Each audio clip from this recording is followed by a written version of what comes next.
Your daughter is not dead. I know where she is, the boy shouted to the man who was leaving the airport. When the man arrived at the location, he froze in shock at who was inside the house. Ethan Miller watched his daughter Sophia running towards the children's roller coaster at the amusement park, her black hair swaying in the wind as she bounced animatedly. The federal agent felt a weight in his chest, thinking about how many times he had missed moments like this in recent years, always involved in complex cases that kept him away from home for weeks. His hands unconsciously gripped the phone in his pocket, a habit developed after years of fieldwork, while his watchful eyes scanned the crowd around him, a trait he could never turn off even during leisure moments with his family. Dad, look at all the lights. Can we go on all the rides today? You promised today would be just our day, remember? Sophia's voice brought him back to the present moment, making him smile as he approached to help her onto the colorful roller coaster cart. The afternoon sun was beginning to set on the horizon, painting the sky in shades of orange that reflected off the various rides at the park. Ethan carefully adjusted Sophia's safety belt, double-checking that it was securely fastened, while his daughter chatted excitedly about which attraction they would visit next. The federal agent couldn't contain his smile as he saw the girl's enthusiasm, remembering how disappointed she had been when he missed her ballet recital the previous month due to a last-minute operation. You know, Princess, we can come here more often. I'll try to better organize my time at work, create more moments like this, he promised, feeling the familiar tightness in his chest as he saw his daughter's eyes sparkle with expectation. The cart began to move slowly along the tracks, and Ethan took the opportunity to take some photos with his phone, capturing every smile and expression of joy on Sophia's face. It was then that his phone vibrated discreetly in his pocket, a specific pattern that he would recognize anywhere, the agency's emergency code. His heart instantly accelerated, but he kept his expression calm as he checked the message, his eyes quickly scanning the screen as he absorbed the information that made his blood run cold. Confirmed threat at the amusement park. Bomb. Logan Carter involvement suspected. Evacuate immediately.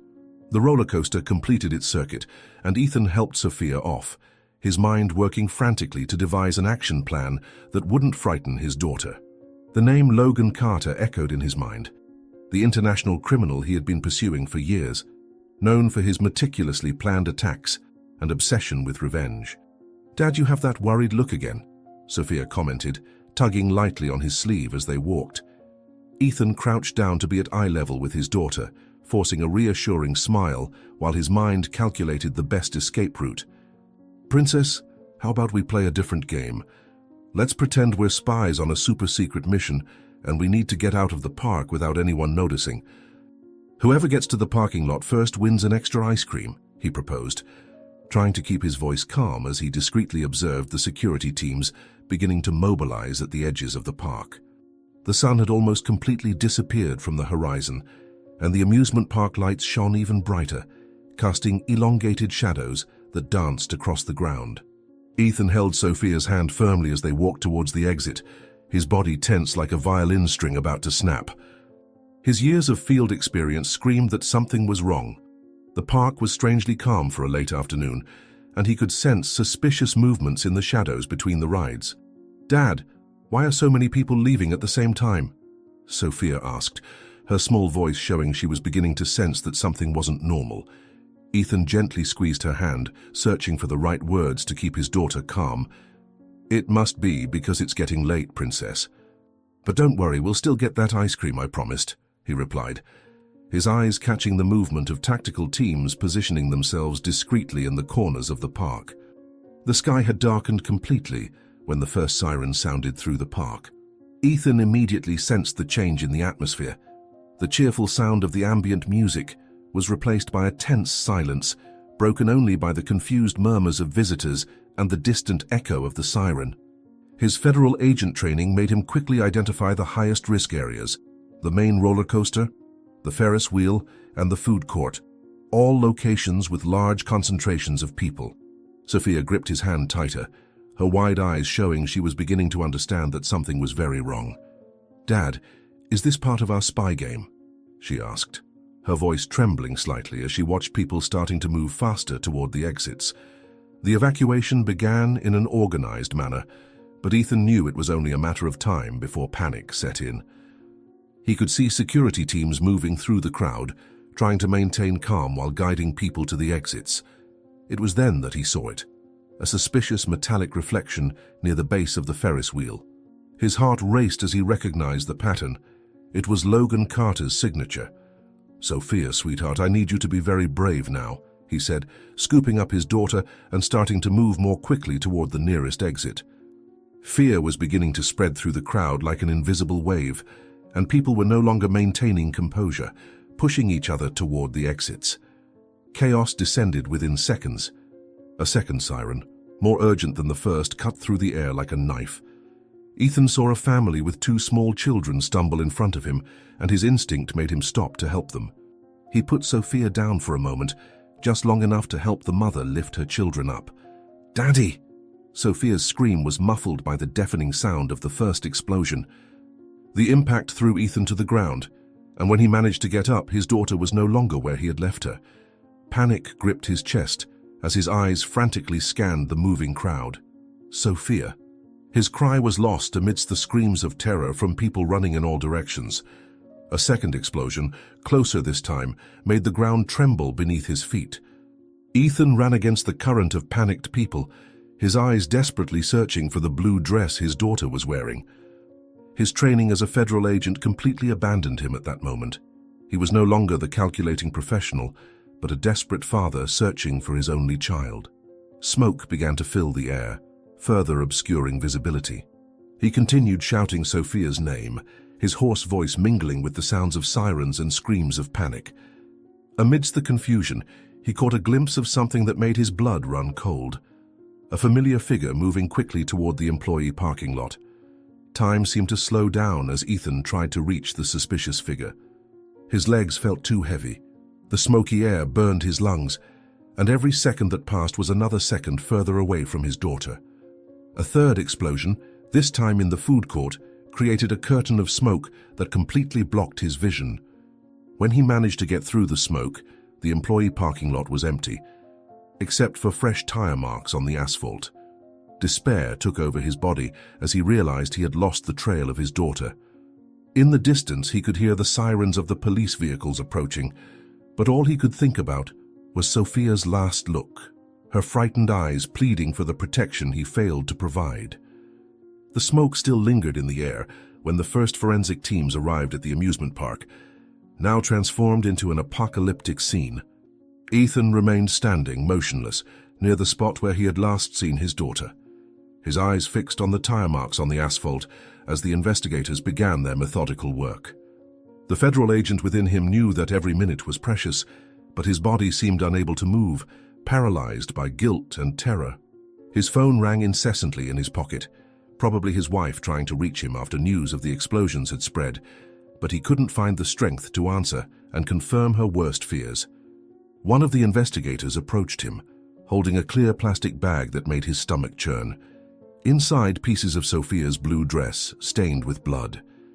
"Agent Miller," the investigator's voice sounded distant, as if coming from another world. "We found this near the third explosion site. There are also blood trails that seem consistent with a child's." Ethan felt his legs weaken, but he remained standing, his years of training fighting against the despair that threatened to consume him. In his mind, the image of Logan Carter formed with crystal clarity. His greatest enemy, the man who had sworn to destroy him, had finally found his perfect revenge.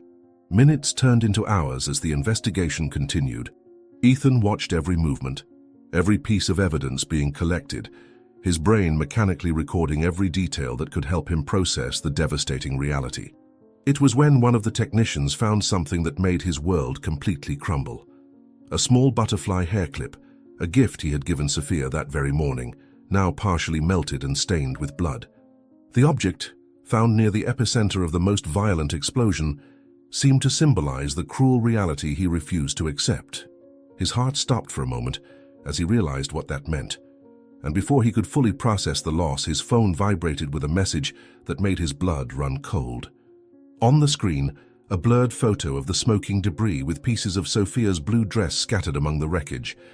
The message below the photo was short but devastating. "Look for her among the dead, Ethan." That's where your pride and obsession have placed her. The digital signature was unmistakable. Logan Carter had meticulously planned everything. The blood and shreds of clothing seemed to confirm every parent's worst nightmare. Ethan felt a wave of nausea as he realized that his greatest enemy had achieved his revenge in the cruelest possible way, making him live with the guilt of his only daughter's death, knowing that his professional choices had led to this devastating moment. The sky began to lighten on the horizon when Ethan finally mustered the strength to call his wife. The words caught in his throat as he tried to explain the inexplicable, how his work, his choices, his obsession with capturing Logan Carter had culminated in the devastating loss of his only child. As he held the phone with trembling hands, his eyes scanned the debris of what was once a place of joy and amusement, now transformed into a cemetery of dreams and hopes. The investigation continued its methodical work, collecting evidence that seemed to confirm his worst nightmare. Ethan knew that this moment would forever mark his life, the day his war against Logan Carter had exacted the highest possible price. The pain and guilt would consume him from within, fueled by the cruel message that still glowed on his phone, reminding him that his greatest enemy had won in the worst possible way. The silence in the Miller house was deafening. Grace, Ethan's wife, sat motionless on the living room couch, still wearing the same black dress from Sophia's symbolic funeral. Her eyes, red and swollen from crying, fixed on an empty spot on the wall where a photo of her smiling daughter on her first ballet day had once hung. The curtains had remained closed for 3 days, since they received the official confirmation from the forensics team about the remains found at the amusement park. The phone rang incessantly on the side table, but she had no strength to answer another condolence call. Ethan entered the room, holding 2 cups of tea that no one would drink, his face marked not only by fatigue but by a guilt that seemed to have aged him 10 years in just a few days. He observed his wife, searching for words that could soothe a pain he knew was impossible to console. The official federal agency report was on the coffee table, its pages coldly detailing how Logan Carter had orchestrated every detail of the attack. Grace finally moved her eyes towards her husband, and what he saw in them made him freeze in place. It wasn't just pain, but a silent accusation that shouted louder than any word. "You knew he was dangerous, Ethan. You knew he had sworn revenge, and yet you took our daughter to a public place." Her voice came out as a cutting whisper.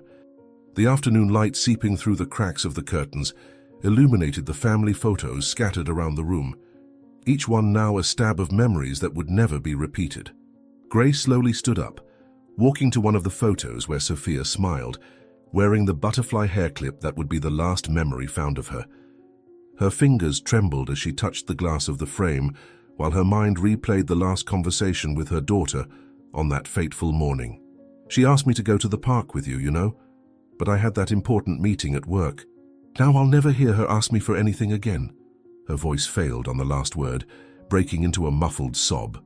The weight of guilt pressed on Ethan's chest as he watched his wife collapse again. The last 5 years of his career flashed before his mind. Every lead followed, every confrontation with Logan Carter, every threat he didn't take seriously enough.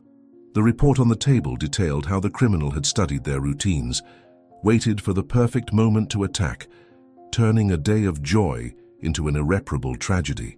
"Grace, he began, but was interrupted by a harsh gesture from his wife. "No, Ethan, don't say you're sorry. Don't say you didn't know this could happen. I've read the reports you tried to hide. I've read about the other families Logan destroyed. How could you not see that we would be the next victims?" The air in the room grew heavier, charged with the weight of unspoken accusations and a pain that seemed endless. Grace walked to the window, slightly opening the curtain to look out at the street where, just a few days ago, Sophia played with her friends. The sound of children laughing in the distance was a constant torture, a cruel reminder of what they had lost. "Do you know what's worse, Ethan?" She turned to face him, her words laced with a bitterness he had never seen before. "It's knowing that while our daughter was there, alone and scared in her last moments, you were doing exactly what you've always done, choosing your job, your obsession with Logan Carter instead of protecting your family." The sun began to set as the argument reached its peak. Ethan sat at the kitchen table, surrounded by case files and photos that had consumed the last years of his life. Each page turned was a new blow to his heart, revealing how his obsession with capturing Logan Carter had gradually grown, pulling him away from precious moments with his family. Grace remained standing, her hands gripping the back of a chair where Sophia used to have breakfast, her little feet swinging without reaching the floor. "I found your old notes," she said, her voice trembling with contained rage. "All the times you chose to follow a lead instead of being present in her life." The air between them was charged with accusations and regrets. Grace threw a worn notebook onto the table, Ethan's case diary. The pages were filled with obsessive notes about Logan, maps of his possible locations, theories about his next moves. Next to an important date, Ethan recognized his own handwriting. Possible Logan location here in town. It was the day of Sophia's ballet recital. You missed her first lost tooth because you were tracking a false lead. You missed her ballet performance because of a suspicion that led nowhere. And now, Grace couldn't finish the sentence, her voice breaking into a sob of pain and anger. The kitchen walls seemed to suffocate them with memories. Sophia's drawing was still pinned to the fridge, a family of 3 people holding hands, smiling under a bright sun. Ethan tried to approach his wife, but she recoiled, as if his touch could burn her. "Do you know how many times she asked me why Daddy was never home? How many times she cried in secret after you promised to be there and cancelled at the last minute? I always defended you, Ethan. I always said your job was important, that you were protecting other families. What a cruel irony." Her words were like sharp knives, each one finding its target with painful precision. The phone of Ethan rang, echoing in the silent kitchen. It was the number of the federal agency, probably more information about the ongoing investigation. His finger hovered over the screen for a moment, an automatic reflex of years of conditioning. Grace's gaze turned into something between disbelief and disgust. "Even now, Ethan? Even now you still put that phone ahead of everything? Our daughter is dead. Dead because you turned Logan Carter into a personal enemy. Because you provoked him, pursued him, made him an even bigger monster," she shouted, her words echoing through the empty walls of the house. Ethan turned off the phone with trembling hands, but the damage was already done. Grace began to gather the scattered photos of Sophia from the table, her hands shaking as she held each frozen memory in time. "Don't you see? Every minute you dedicated to pursuing Logan was a minute stolen from her. Every time you chose your work, you were giving him more power over our lives. And now," she held the last portrait of Sophia, taken on the fateful day at the amusement park. "Now he has won. Not only has he taken our daughter from us, but he has completely destroyed our family." Night had fallen when Ethan realized Grace was different. She moved through the house with a silent determination, occasionally stopping to touch objects that belonged to Sophia. A half-worn colored pencil, a doll with a slightly stained dress, the sketchbook with its last unfinished page. Her hands trembled each time she touched something, but her face had taken on an expression Ethan had never seen before, a mixture of resolution and farewell. He watched her from Sophia's bedroom doorway, his heart tightening as he saw the partially hidden suitcase behind the closet door. "We can't go on like this anymore," she finally said, her voice carrying a certainty that chilled him from within. Sophia's room remained exactly as she had left it on that fateful morning, the bed hastily unmade, the ballet uniform hung over the chair for the lesson that would never happen, the half-finished glass of water on the nightstand. Grace sat on the small bed, her hands caressing her daughter's favorite blanket, the one with the little embroidered butterflies that now seemed to mock her pain. Ethan tried to approach, but she raised her hand, stopping him. "Every corner of this house screams her name, Ethan.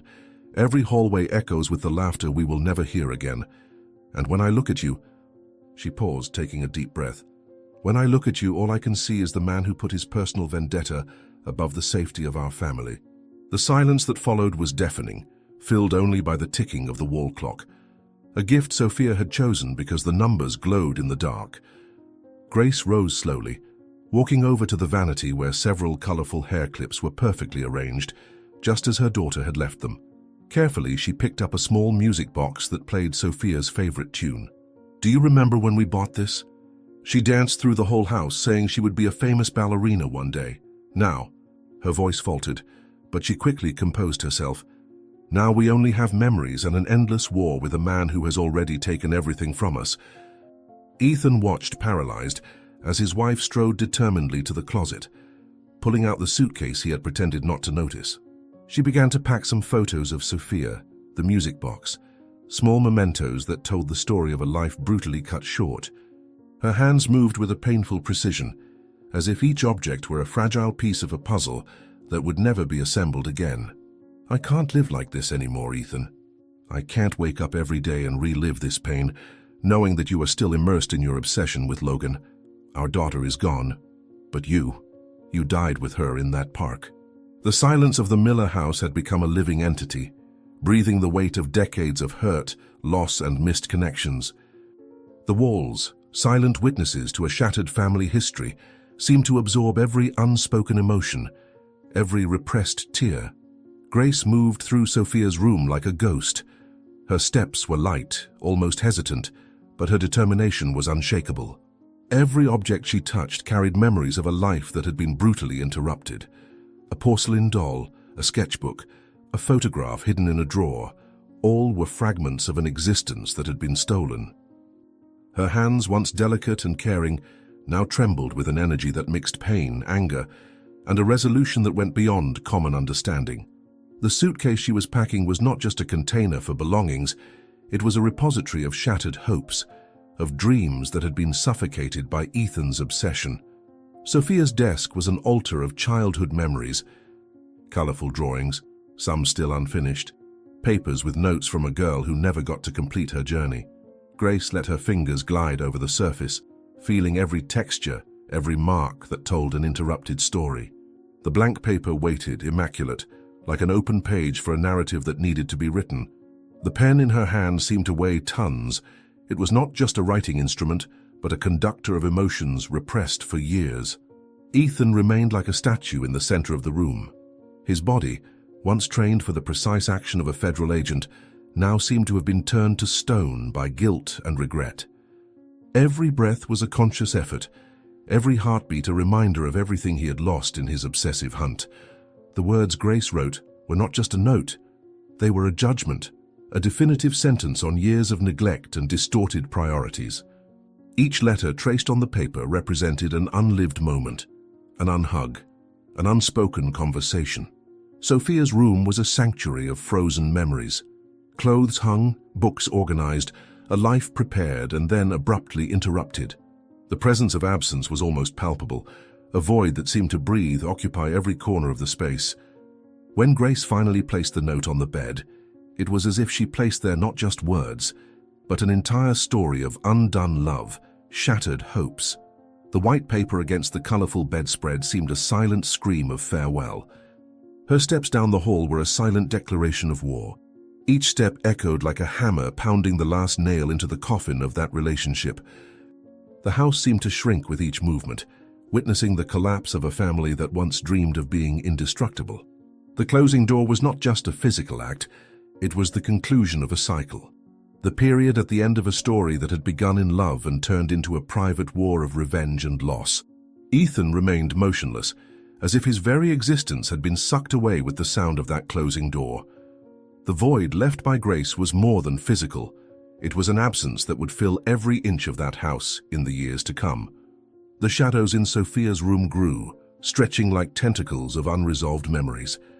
And at the center of that collapsing universe, the note waited, a final testimony of a family that had lost itself in the labyrinth of pain and obsession. Night was beginning to fall, bringing with it the weight of a farewell that would forever mark the history of the Millers. The apartment on the third floor of a dilapidated building was a perfect reflection of Ethan Miller's mental state. 6 months had passed since the tragedy at the amusement park, and every inch of the walls was covered with photos, maps, and newspaper clippings related to Logan Carter. The smell of old coffee and forgotten food permeated the environment, mingling with the odor of cigarettes, a vice he had resumed after 15 years since the night Grace left. The only light came from a broken lamp and the screen of a computer that never turned off, constantly displaying reports and possible locations of his enemy. Ethan spent his nights awake, his red eyes fixed on patterns that only he could see among the chaotically organized information on the walls. His unkempt beard and deep dark circles were silent witnesses to an obsession that had completely consumed his life. In the corner of the room, a small table served as an improvised operations center, covered with tracking and listening equipment he had borrowed from the federal agency. His superiors turned a blind eye to his increasingly erratic behavior, understanding that a father who lost his only daughter deserved some indulgence. "You're here somewhere, aren't you, you bastard?" he muttered to himself, marking another red dot on the map that occupied the central wall. The morning sun tried in vain to penetrate through the dusty blinds when his phone vibrated. Another informant with supposed clues about Logan's whereabouts. Ethan had spent practically all his savings paying for information, most of it false or outdated. His hands shook slightly as he poured another cup of cold coffee, his eyes automatically scanning the wall, where he kept a detailed timeline of his enemy's last known movements. The apartment, which was supposed to be temporary, had become a sort of dark cave, where he ruminated his revenge, sinking deeper into theories and possibilities each day. A photo of Sophia smiled innocently amid the chaos of information, the last image of her taken on that fateful morning. Ethan avoided looking directly at it, but his eyes always ended up returning to his daughter's frozen smile. Next to the photo, a series of reports detailed how Logan had meticulously planned every aspect of the attack. The familiar rage began to bubble in his stomach as he reread the documents he knew by heart for the 1,000th time. "Every detail, every move. You didn't leave anything to chance, did you?" he whispered into the void, his hands unconsciously crumpling yet another inconclusive report. The sound of children playing on the street below his apartment made him squeeze his eyes shut, trying to block the memories that threatened to emerge. The small space he called home was now his bunker, his operations center in the personal war he waged against Logan Carter. The once white walls had disappeared under layers of obsession and revenge. A new email blinked on the computer screen, another clue, another possibility of finding the man who had destroyed his life. Ethan got up, swaying slightly from lack of sleep, and approached the central map. "Today," he muttered to himself, marking another red dot on the complex web of information. "Today I'm going to find you, even if it's the last thing I do." The federal agency headquarters was unusually busy that afternoon when Ethan burst into interrogation room number 3. The informant, a middle-aged man with visible scars on his face, was sitting calmly, his hands handcuffed on the metal table. His eyes widened slightly as he recognized Ethan. His reputation for obsession with Logan Carter had spread quickly through criminal circles. 2 agents tried to stop Ethan's entry, but he pushed them away with a strength born of desperation. "You worked with him for 3 years, Ethan growled, dangerously approaching the informant. "You know more than you're telling." Sweat beaded on the informant's forehead as Ethan leaned over the table, his bloodshot eyes fixed on the man who could be his last connection to Logan. The last sleepless nights had taken their toll. His hands shook slightly, and his vision occasionally blurred, but adrenaline kept him focused. "I've told you everything I know," the informant replied, trying to remain calm. Carter never revealed his full plans to anyone. The mention of his enemy's name was like a trigger. In a matter of seconds, Ethan had circled the table and grabbed the man by the collar of his shirt. "My daughter was 7 years old." His voice was a whisper laden with hatred. 7 years old. Chaos ensued in the room as Ethan began violently beating the informant. The agents outside rushed in, trying to restrain their pain-crazed colleague. The sound of punches mingled with the informant's screams and the agent's commands, creating a symphony of tension and despair. "You knew?" Ethan shouted as he was dragged away. "You knew he was going to attack the park?"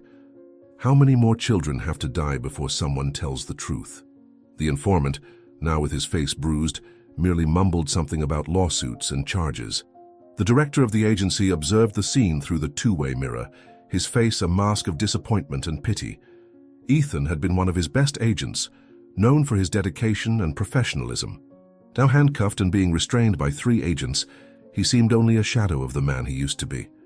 "You don't understand," Ethan kept shouting, his voice hoarse with emotion. "He's laughing at us. Laughing while our families are being destroyed." The informant's shirt was stained red, a physical evidence of how his obsession had finally crossed all limits. The ensuing silence was deafening. Ethan was escorted to the director's office, his body still trembling with adrenaline and contained anger. On the desk, a document was already waiting for him, his permanent dismissal from the federal agency. You need help, Ethan. The director spoke softly, like one speaking to a frightened child. We cannot allow your personal vendetta to compromise more investigations. The words seemed to come from far away, muffled by the roar of blood in his ears. His badge and gun were placed on the desk, symbols of a life that, like his family, was now irretrievably lost. The full moon illuminated the silent street where Ethan had once lived with his family. He staggered along the sidewalk, an almost empty bottle in one hand and a file of documents in the other, his solitary figure casting an elongated shadow on the asphalt. The dismissal from the federal agency had been the final blow. Now he no longer had access to the resources that allowed him to continue his obsessive investigation. The house, still with the for sale sign in the unkempt yard, seemed to watch him like a silent witness to his downfall. Ethan approached the gate, his legs wobbly from the mixture of exhaustion and alcohol, as he rummaged through the file he had stolen from the agency before being escorted out. Among the various documents, one photo in particular caught his attention, making his heart stop for a moment. The image showed the amusement park 3 days before the tragedy, and there, partially hidden among the crowd, was Logan Carter watching Sophia as she played on the carousel. Ethan felt his legs weaken as he realized the devastating truth. His enemy had studied his daughter, planned every detail long before the fateful day. The bottle slipped from his hand, shattering on the ground as he leaned against the house's wall, his breathing becoming increasingly difficult. The world began to spin around him, memories merging with reality in an unbearable whirlwind. The photo trembled in his hands as his eyes tried to focus on the details.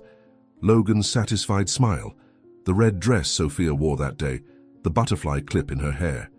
"You were there," he murmured to the image, his voice choked. "You watched her for days, planning.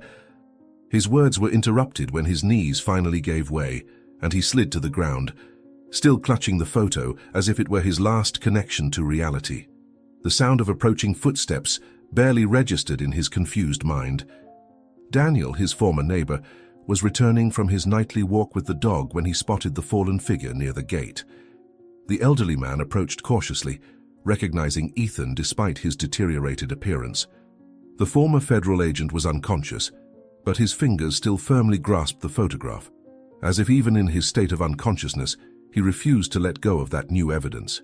As he moved closer to check his vital signs, Daniel noticed something strange about the photo, a detail that, if Ethan had remained conscious for a few more moments, could have changed everything.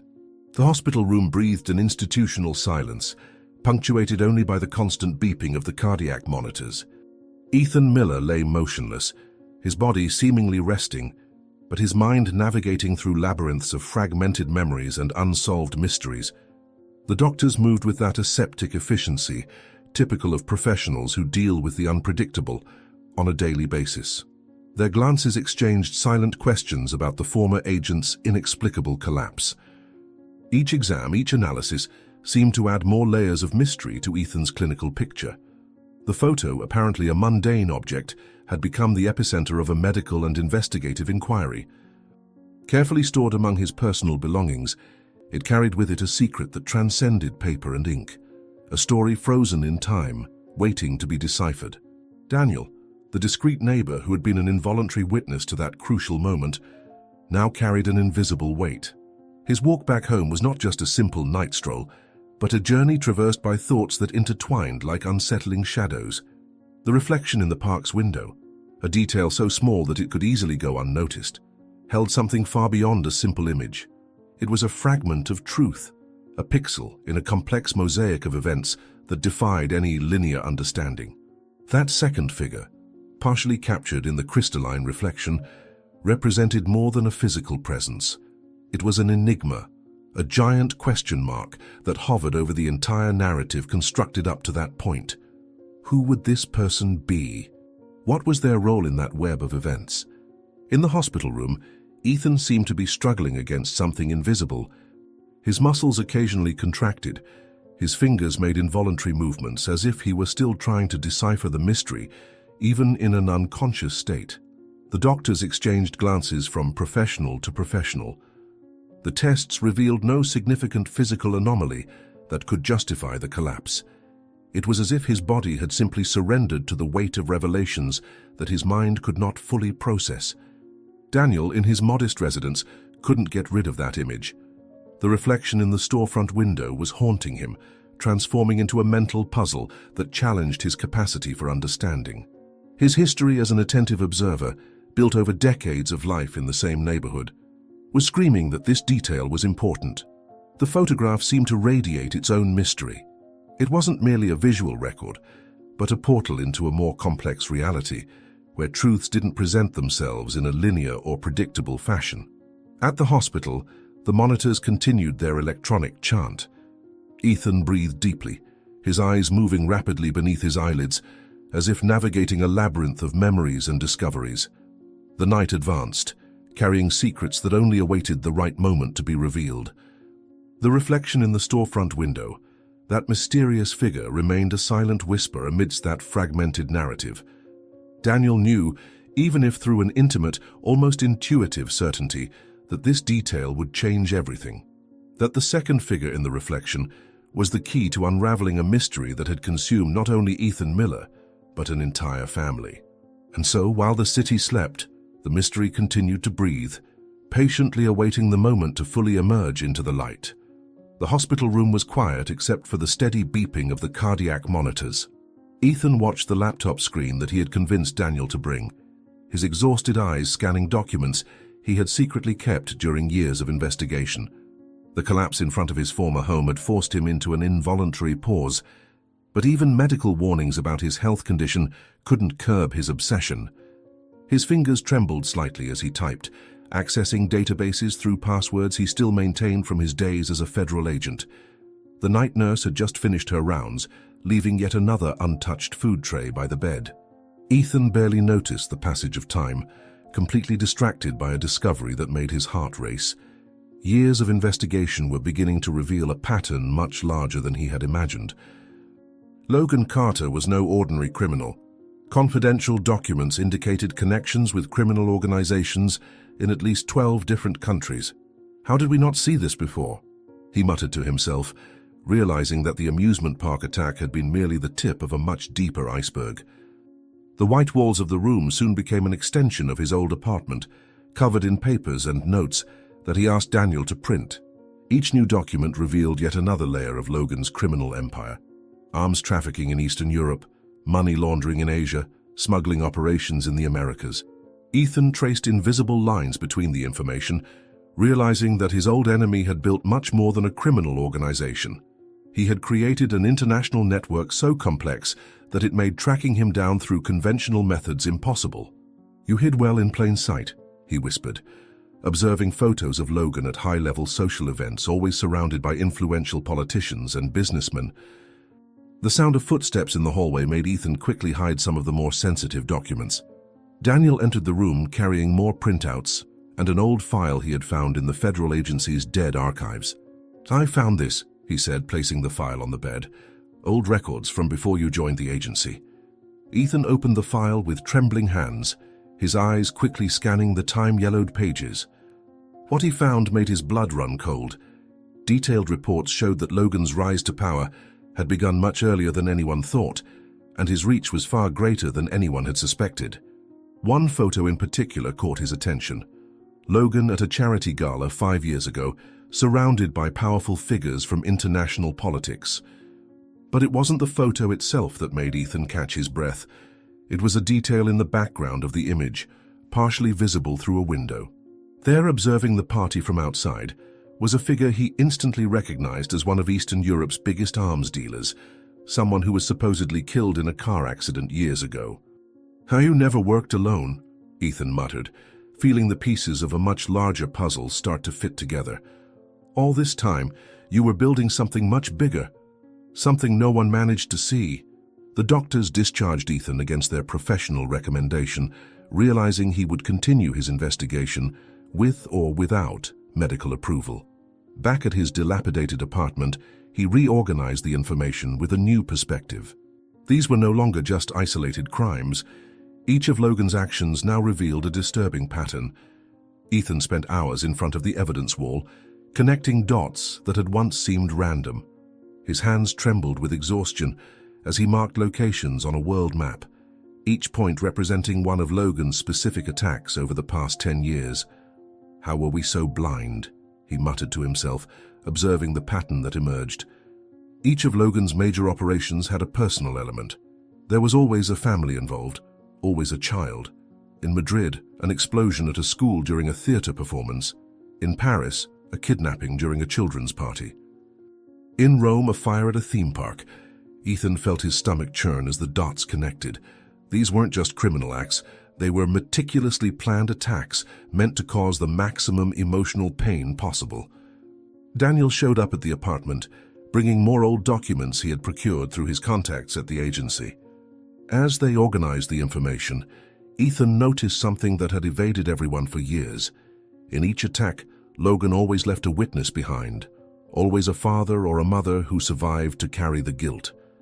"He doesn't just want to kill," Ethan said, his voice hoarse from exhaustion.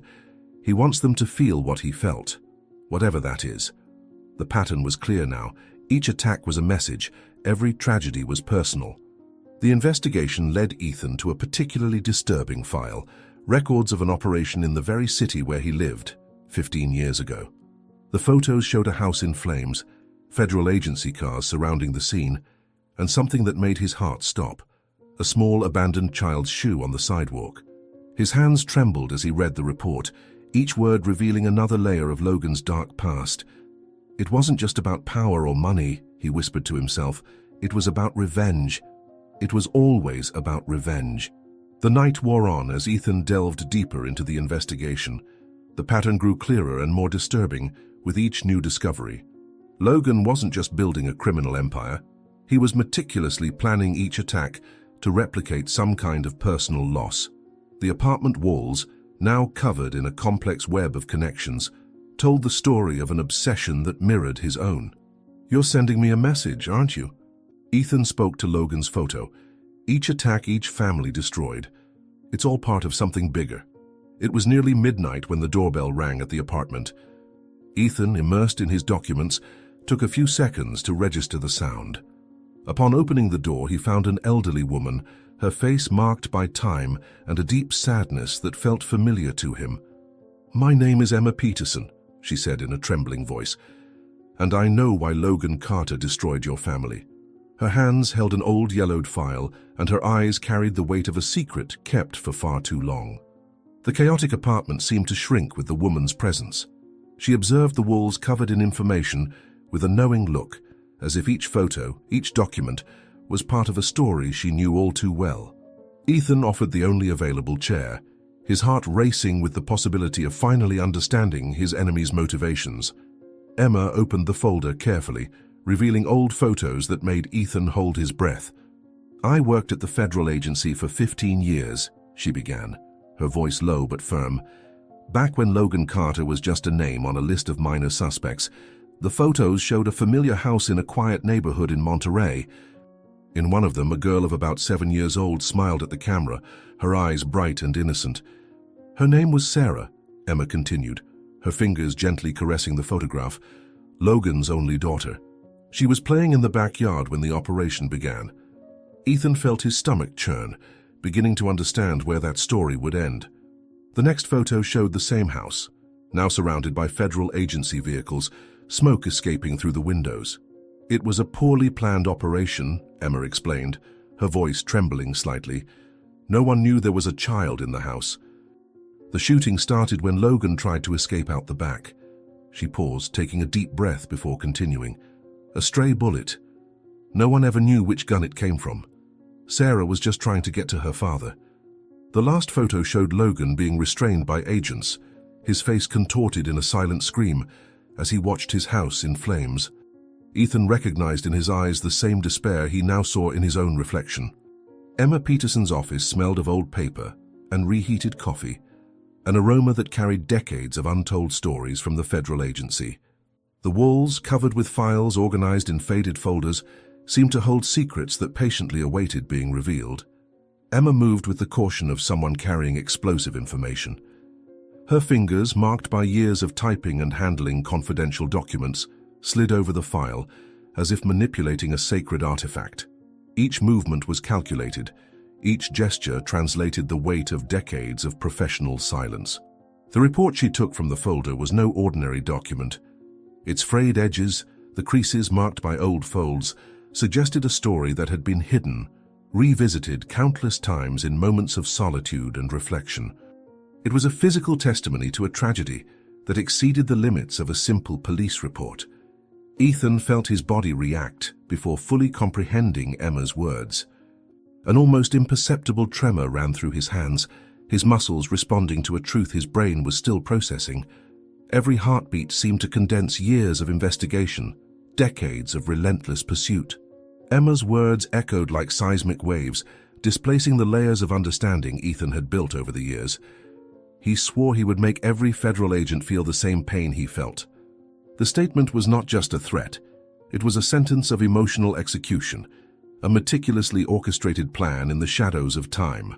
The operation 15 years ago, which had seemed just another routine mission, now revealed itself as the first chapter of an epic revenge. Logan Carter was not an ordinary criminal. He was an architect of pain, someone who had transformed his personal loss into a machine of systematic destruction. Emma watched Ethan with the eyes of someone who had witnessed the birth and transformation of many stories within the agency. She knew that this revelation was not just a moment of enlightenment, but a breaking point that could completely redesign Ethan's understanding of his own life. The details of the operation began to rearrange themselves in Ethan's mind, like pieces of a macabre puzzle. Each decision, each order he had given on that distant night, now took on a sinister meaning. They were no longer tactical actions of a federal agent. They were the first steps of a tragedy that would culminate at the amusement park years later. The silence in the office was dense, almost palpable. It was as if the walls absorbed the weight of that revelation, silent witnesses to a secret that had been kept for decades. Emma continued to observe Ethan, her gaze laden with an understanding that went beyond words. Logan's revenge, she finally said, breaking the oppressive silence, was not about justice. It was about total destruction. Every family he targeted, every crime he committed, it was all part of a bigger plan. Her words were not just an explanation. They were an epitaph for all the lives shattered in the process. Ethan felt his world crumble and rebuild simultaneously. The obsession that had consumed him in recent years, his relentless pursuit of Logan, now took on a disturbing depth. It was no longer just a hunt. It was the continuation of a war that had begun long before he ever imagined. The afternoon light was beginning to disappear through the office window, casting long shadows over the documents. It seemed the darkness itself was revealing its secrets, unraveling layers of a truth that had remained hidden for so long. "Do you understand now?" Emma asked, her voice laden with a weariness that went beyond the physical. It wasn't just about Sophia. It was about systematically destroying those he deemed responsible for his loss. Ethan looked at his hands, once seen as instruments of justice, now understood as involuntary pieces of a much larger revenge machine than he had ever imagined. The truth hit him like a wave. Logan Carter was not just a criminal. He was an architect of destruction, someone who had transformed his personal pain into a meticulously planned, macabre work of vengeance. 8 years had transformed Ethan Miller into a different man. His hair, now completely gray, matched the neatly trimmed beard that replaced the unkempt look of years ago. The small cafe in downtown Madrid where he sat every morning was his new observation post. Seemingly just another expat taking his breakfast, Ethan kept his trained eyes on the international headlines on his phone, searching for patterns that only he would recognize. The obsession was still there, but had transformed into something more controlled, more methodical. The rundown apartment had been replaced by an organized office in his new flat, where every wall displayed carefully catalogued maps and documents.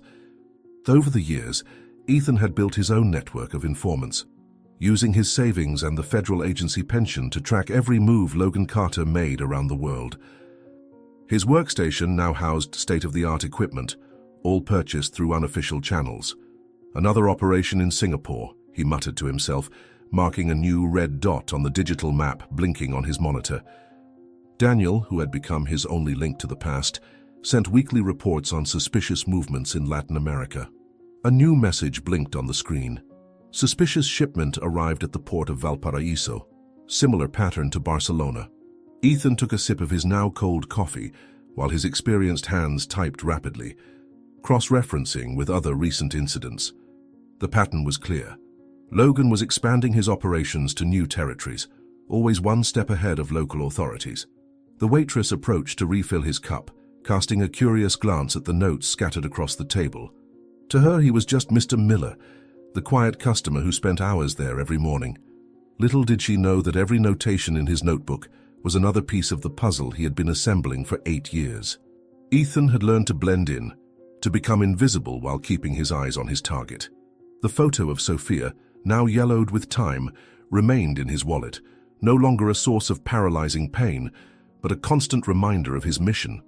On his phone screen, another news headline caught his attention: a suspicious fire at an art gallery in Tokyo, followed by the disappearance of several valuable works.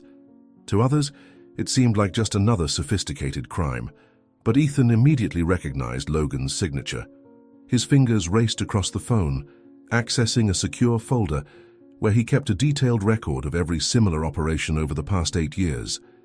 "Oh, you built something immense while everyone thought you had disappeared," he muttered, observing how each incident connected in a global web of meticulously planned crimes. The main monitor in Ethan's office blinked with dozens of simultaneous alerts. His sources reported suspicious movements across 5 different continents, all linked to Logan Carter's criminal empire. While Ethan had been mired in his depression and personal obsession, his enemy had built a network that defied imagination. The digital map showed pulsing red dots in major financial centers: London, Dubai, Hong Kong, São Paulo, each representing a new operation of Logan's empire. How did we not see it? Ethan muttered to himself, analyzing financial reports showing seemingly legitimate companies, all connected through an intricate network of subsidiaries and shell corporations. Logan had used the 8 years to weave a web so intricate that even international agencies couldn't detect his patterns. Prestigious auction houses, exclusive art galleries, global logistics firms, all pieces of a larger puzzle serving to launder money and move illegal goods. An encrypted message from Daniel made Ethan freeze in his chair. The report contained photos from a charity gala in Geneva, and there was Logan, elegantly dressed, mingling with international ministers and bankers. But it wasn't his enemy's presence that made his heart race. It was the young girl by his side, a teenager of around 15, whose enigmatic smile stirred an unsettling feeling in his chest. "Impossible," he whispered, enlarging the image to examine every detail of the girl's face. The sound of rain against the office windows created a somber soundtrack as Ethan delved deeper into his investigation. Each new discovery revealed another layer of Logan's criminal empire. It wasn't just illegal operations. There was a larger strategy, a plan that seemed to have been architected over years of silence. The front companies weren't just for laundering money. They created a network of influence that extended into governments and financial institutions worldwide. On his desk, a cup of coffee grew cold as Ethan connected the dots in his mental map. Logan hadn't just survived these years, he had thrived, transforming his criminal organization into a global empire operating in the shadows of power. The photo from the Geneva Gala still glowed on his monitor, the image of the mysterious teenager seeming to watch him with eyes that held secrets he couldn't yet decipher. Ethan felt he was close to a crucial discovery, but something in his instinct told him the truth might be more disturbing than he was prepared to face. The first envelope arrived on a rainy morning in Madrid. Ethan found it slid under his door. No return address or postmarks. Inside, a single photograph, the entrance of a luxurious property on some tropical island, with Logan Carter stepping out of an imported car. On the back of the photo, written in elegant cursive, "Some truths need to be revealed." His instinct, honed by years of investigation, told him this was no ordinary trap. There was something different, something personal about this approach. 3 days later, a second envelope appeared in the same mysterious fashion. This time it contained a device with files and a note. "His empire is built on lies. Some of them destroyed your life." Ethan spent hours analyzing the files on an isolated computer. The documents revealed a complex structure of shell companies and covert operations, but there was something more, details about Logan's personal life that no one should know, including records of frequent trips to a particular island in the Caribbean. The third contact came through a message on his private phone, a number only Daniel knew. The text was brief, but it made his heart race. "The girl in the Geneva photo is not who you think. Check the amusement park footage, day 15, 3 days before the blast. Camera 7, 342. Ethan spent the entire night retrieving the old archived recordings. When he finally found the specific moment, his hands began to shake uncontrollably. There, for a split second, a child appeared running, her face partially visible, reflected in a storefront window. The messages kept coming, each more disturbing than the last. The anonymous informant seemed to know not only Logan's secrets, but also details about Ethan's past that he thought were buried forever. "You were not the only one to lose someone that day," the last message read, accompanied by an old photo of the amusement park. "But some losses are just illusions." The image showed the carousel where Sophia used to play, and in the reflection of the decorative mirror, Ethan could distinguish a familiar figure watching from afar. It wasn't Logan, but someone he knew well. The night in Madrid seemed to condense all the tension accumulated over the past few years. Daniel entered Ethan's apartment with the weight of someone carrying secrets that could completely redesign a family's reality. The envelope he brought was no ordinary document. It was a fragment of hope, a piece of truth that had crossed continents and decades of silence. Its crumpled edges told their own story of secret journeys and carefully preserved information. The photograph, when revealed, seemed to breathe with a life of its own. The young woman portrayed was not just a static image, but an enigmatic presence that challenged all narratives constructed up to that point. Her tropical garden was more than just a setting. It was a stage where memories and identities danced in a precarious balance. Ethan felt every cell in his body reacting to that image. His trained investigator's eyes scanned every inch of the young woman's face, searching for connections, traces of the girl he had lost at the amusement park so long ago. The shape of her face carried echoes of grace, the same arched brow, the delicate jawline, but there was something more, something that belonged exclusively to Sophia. The smile was intriguing. It was neither the innocent smile of the 7-year-old girl, nor the calculated smile that Logan had molded. It was something new, a complex synthesis of all her experiences. A smile that carried untold stories, unrevealed secrets. The eyes were the most fascinating element. They were no longer the frightened eyes of a child, nor the trained eyes of Logan's heiress. They were eyes that seemed to have seen entire worlds, that held within them a depth that defied any attempt at simple categorization. Daniel remained silent, his body tense like a bow about to be released. He knew that photograph represented much more than a simple record. It was a bridge between the lost past and a future not yet fully understood. Ethan's phone vibrated like a silent earthquake. The message from the anonymous informant seemed to condense years of investigation, decades of hope, into a single mysterious invitation. "Tomorrow, Madrid Airport, 10 o'clock. It's time for you to meet the truth." Every word of the message seemed to pulse with its own energy.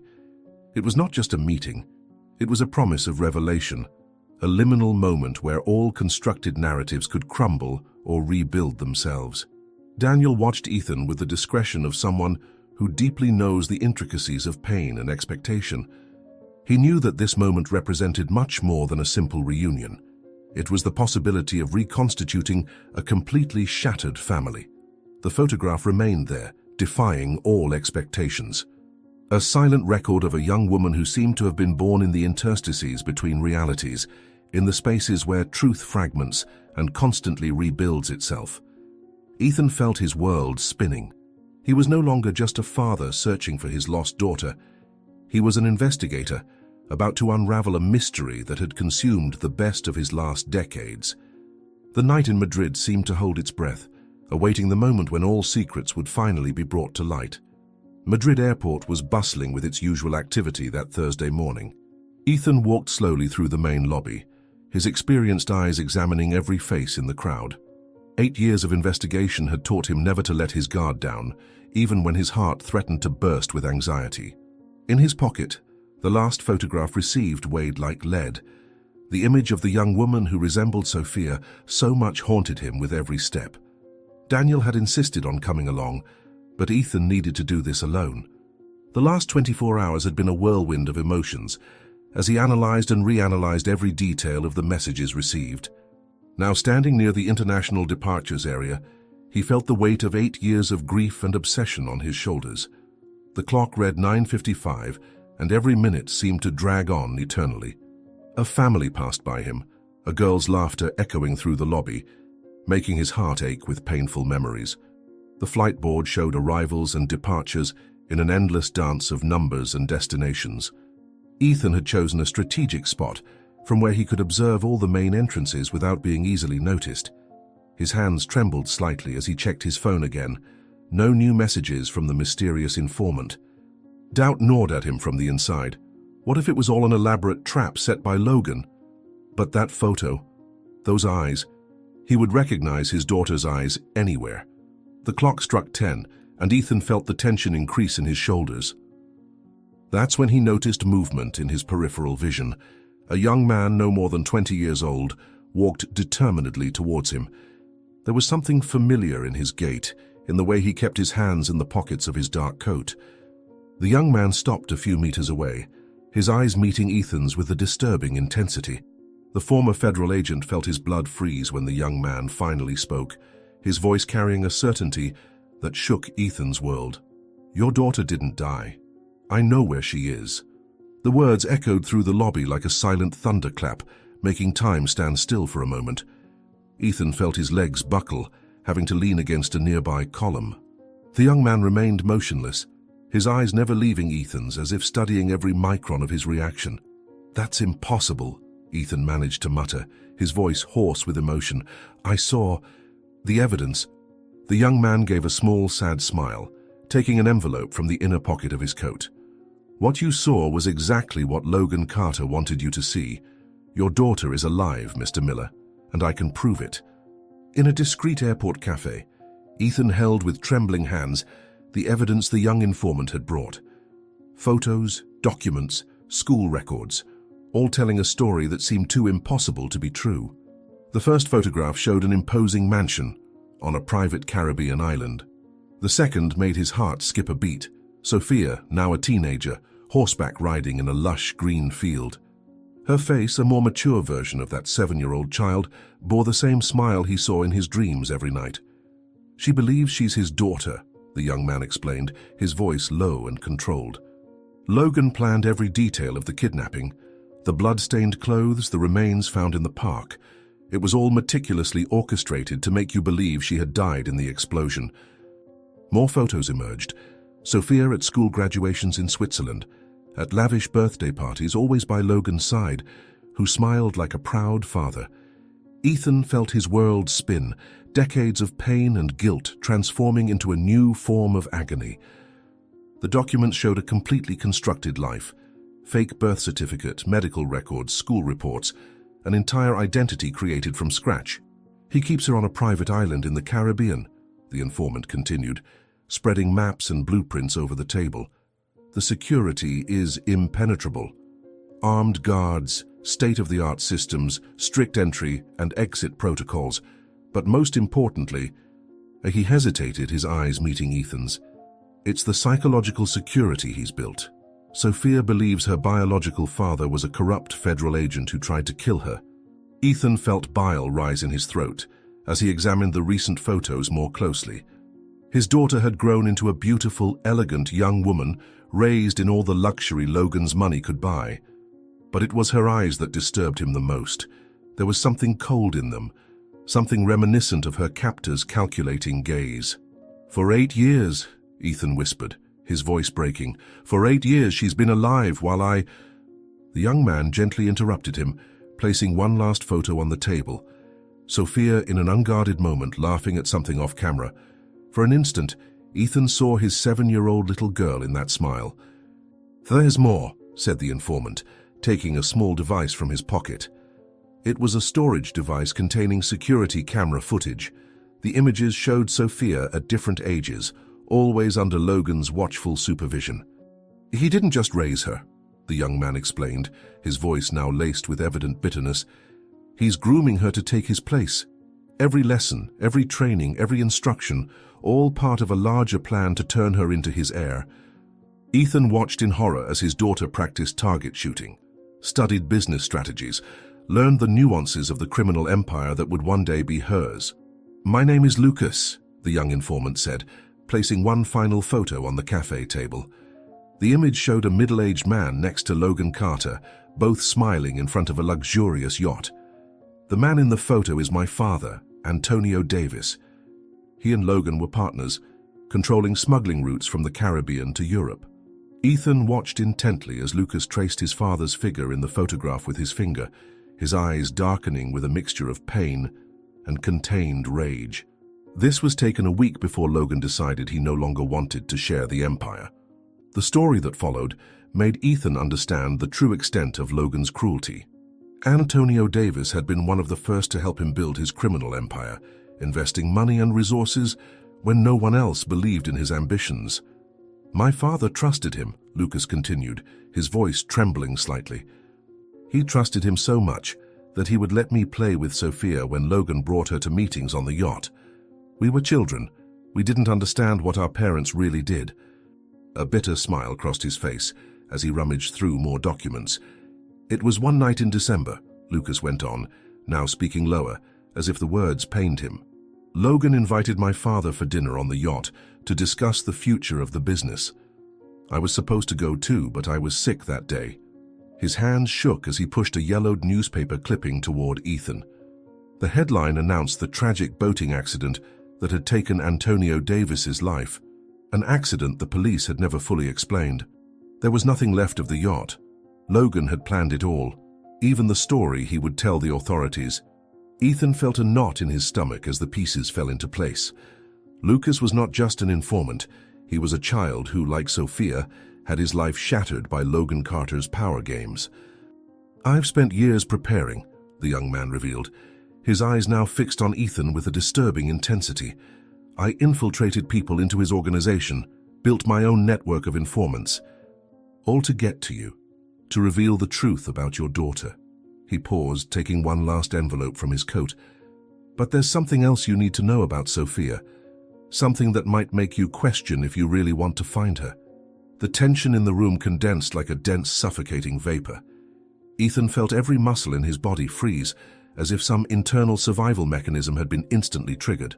His eyes, trained by decades of investigation, fixed on the envelope, as if it could reveal secrets capable of destroying worlds. Lucas maintained a peculiar stance, no longer the young informant, but someone carrying the weight of secrets that could completely transform this family's reality.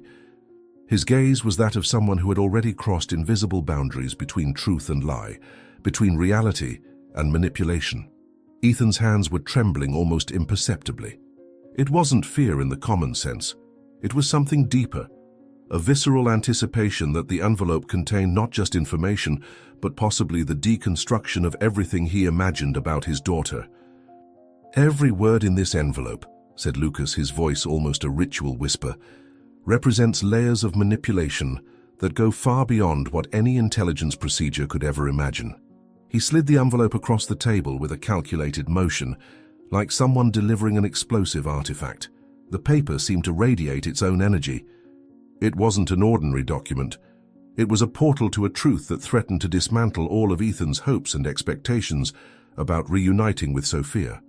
Daniel, discreetly positioned in the corner of the room, observed the scene with the gaze of someone who had already witnessed life-changing revelations. His years of experience at the federal agency had made him understand that some truths are more dangerous than elaborate lies.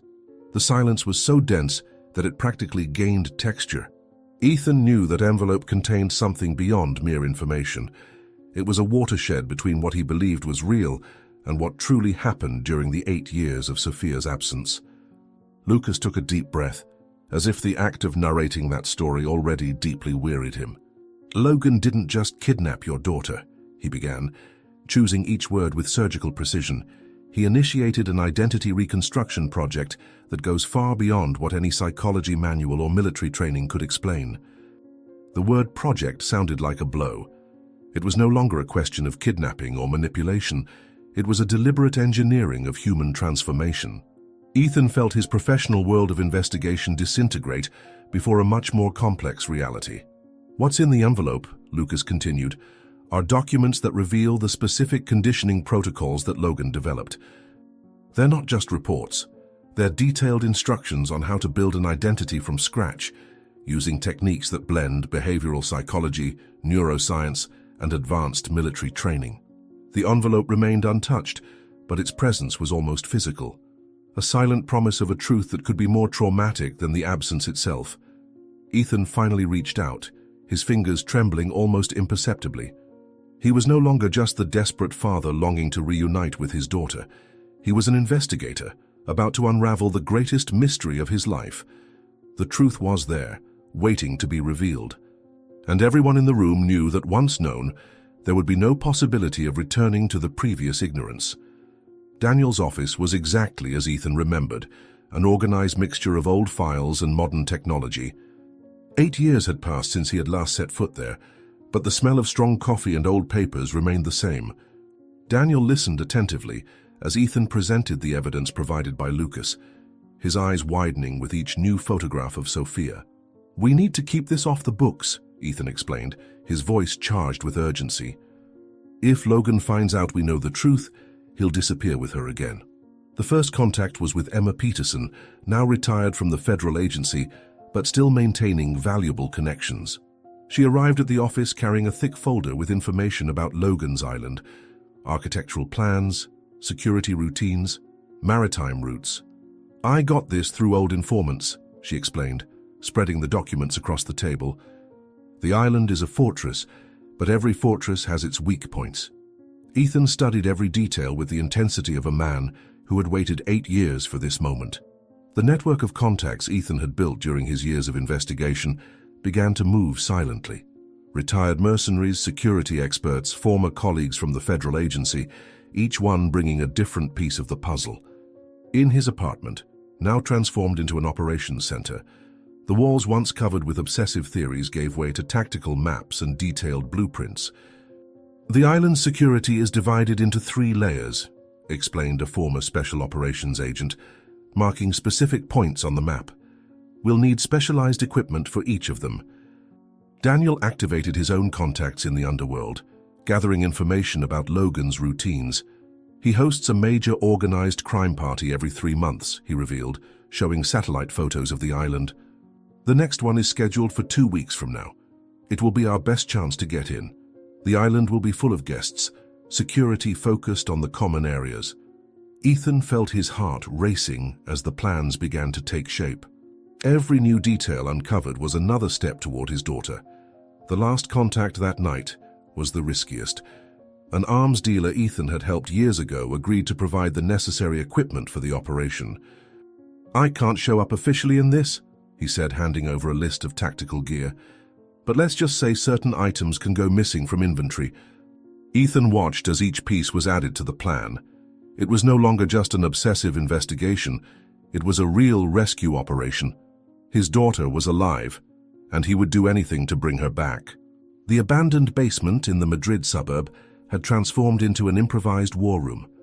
3-dimensional maps of Logan's Island projected onto the walls showed every entrance, every escape route, every security checkpoint. Ethan, surrounded by a carefully selected team, detailed every aspect of the operation. Lucas had provided access codes to the outer gates, but the real challenge would be reaching the main mansion without alerting the inner guards. "The party will be our cover," Ethan explained, pointing to the areas of highest movement. "But we only have a 4-hour window before Logan realizes there's been an infiltration." The team was small but lethal. 3 former special operations agents, 2 electronic security specialists, and a doctor with experience in conflict zones. Each one had been chosen not only for their skills, but for having personal motives to want to see Logan Carter's downfall. "The guests will start arriving at 7 o'clock, Ethan continued, showing images of previous parties. "Security will be focused on screening the official boats. Our team will enter from the north side, using silent diving gear." Daniel oversaw the acquisition of the equipment through his black market contacts.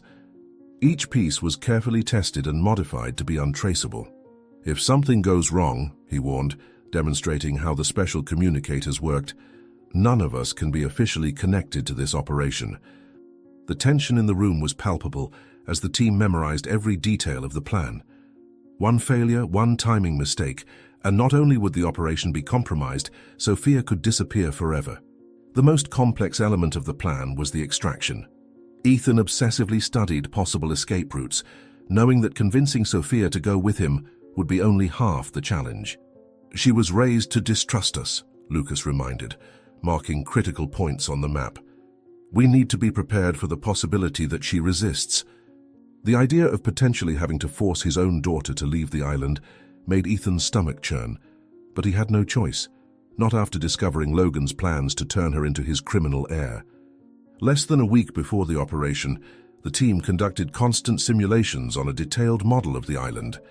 Every movement was timed, every contingency considered. Ethan watched his men move with military precision, knowing they were about to invade one of the most heavily guarded properties in the criminal world. "If Logan discovers our presence," he warned during the final briefing, "he will not hesitate to use lethal force. But remember, Sophia is the priority. No matter what happens, she needs to get off that island alive." The doorbell rang at 3 in the morning, a sound that echoed through the silent apartment where Ethan was finalizing the last details of the operation. Upon opening the door, he felt his heart stop. Grace was standing in the hallway, the same eyes that had condemned him 8 years ago, now shining with a mixture of hope and fear. "Daniel told me," she simply said, her voice trembling slightly. "Our daughter is alive." Without waiting for an invitation, she entered the apartment, her eyes scanning the maps and equipment scattered everywhere. Ethan watched in silence as his ex-wife walked around the environment, occasionally stopping to examine the recent photos of Sophia. Her hands trembled as she touched each image, as if trying to make up for 8 years of absence through those paper fragments. "She has my smile," Grace whispered, holding a photo where Sophia appeared laughing during a horseback riding lesson. "All these years, I thought the pain would kill me, but she was alive. Our girl was alive." Silent tears ran down her face as she continued examining every detail of the rescue plans. "I sold the house," Grace suddenly declared, taking a thick envelope out of her purse, "and I liquidated all my savings." The envelope fell heavily onto the planning table, its contents revealing more money than Ethan had managed to gather in months of preparation. "I don't care about what happened in the past," she continued, her voice gaining strength. "I don't care who is right or wrong. Our daughter needs us, and this time I won't be left out." Ethan felt a lump in his throat as he realized that, after so long, destiny had found a cruel way to reunite his family again. The sound of footsteps in the hallway announced the arrival of Daniel and Lucas. Both stopped at the door, surprised by Grace's presence. "The last equipment has arrived," Daniel informed, placing a briefcase on the table. "With this extra money, we can double the extraction team." Grace approached the maps, her eyes now focused and determined. "Explain everything to me," she demanded. "Every detail, every escape route, every contingency plan. If we're going to bring our daughter back, I need to know exactly how we're going to do it." The night advanced slowly in the makeshift operations apartment, carrying an almost palpable tension. The walls covered in maps and documents seemed to breathe with the weight of the information accumulated there. Ethan had positioned a 3-dimensional map of Logan's Island in the center of the table, each relief and topographic detail marked with millimetric precision. Daniel was discreetly adjusting some communication equipment, his experienced fingers testing each frequency and connection. Grace absorbed every piece of information with an intensity bordering on obsession. Her eyes, once marked by the pain of loss, now shone with an almost feverish determination. Each detail of the rescue plan was memorized as if it were a survival mantra. Her hands, once trembling with despair, now moved with surgical precision, marking strategic points on the map. Lucas, who had until then remained silent observing the preparations, represented an enigmatic piece in that complex puzzle. Son of one of Logan's former partners, he carried not only valuable information, but also a personal history of revenge and loss. His eyes, older than his chronological age suggested, scanned the room with constant vigilance. It was when a suddenly denser silence took over the environment that Lucas cleared his throat, drawing everyone's attention. "There's something you need to know," he said, his voice laden with a concern that went beyond words. A tone of warning hovered over each syllable, making Ethan and Grace freeze instantly. His fingers, with almost surgical precision, navigated the phone, selecting a specifically protected file. The screen projected an image that made time seem to freeze. A video of Sophia, no longer the frail girl they had lost, but a young woman executing combat moves that defied any maternal or paternal understanding. Grace brought her hands to her mouth, an involuntary gesture of shock that revealed all the terror of understanding that her daughter was not just a victim, but had been transformed into something far beyond. Her tearful eyes scanned each precise movement of Sophia. Every strike, every evasion, every tactical positioning demonstrated an expertise that went far beyond common training. Ethan felt his world spinning.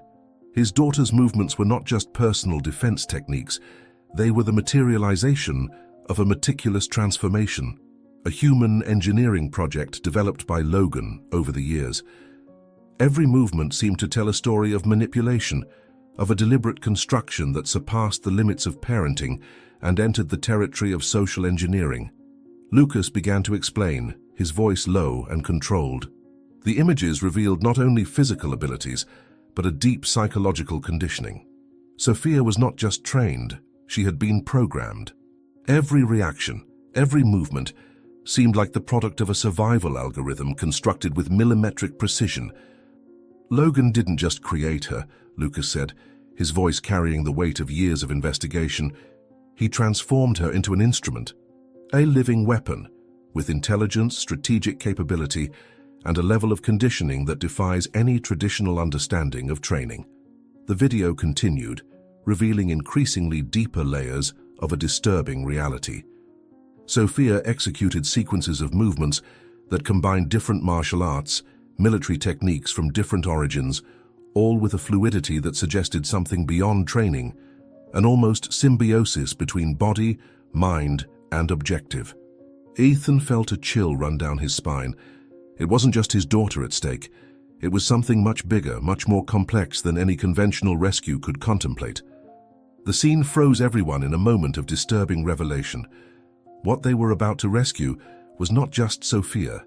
It was a product of years of manipulation, training, and identity reconstruction. The night on Logan Carter's private island shone with the lights of dozens of luxury yachts anchored in the bay. The organized crime party was in full swing, with guests arriving on increasingly ostentatious boats. In the dark water, far from the lights and music, Ethan and his team surfaced silently, using special diving gear. The plan was in motion. While security focused on the official guests, they would infiltrate through the property's blind spots. Daniel coordinated the operation from a fishing boat, anchored at a safe distance, monitoring the island's security communications. "We have a 20-minute window," his voice came clear through the special communicators. "The guards in the northern sector are changing shifts." Ethan signaled to his team, and they began to move like shadows among the coastal rocks, each movement precisely timed to avoid the security cameras. The mansion rose like a modern fortress at the center of the island, its lights reflecting in the infinity pool water, where dozens of guests socialized. Ethan could see Logan on the upper terrace, entertaining his guests with the characteristic charm of an experienced host. His heart raced, thinking that, somewhere inside that house, Sophia was waiting, even if she didn't know it. The team split into 3 groups, each following a predetermined route to their objectives.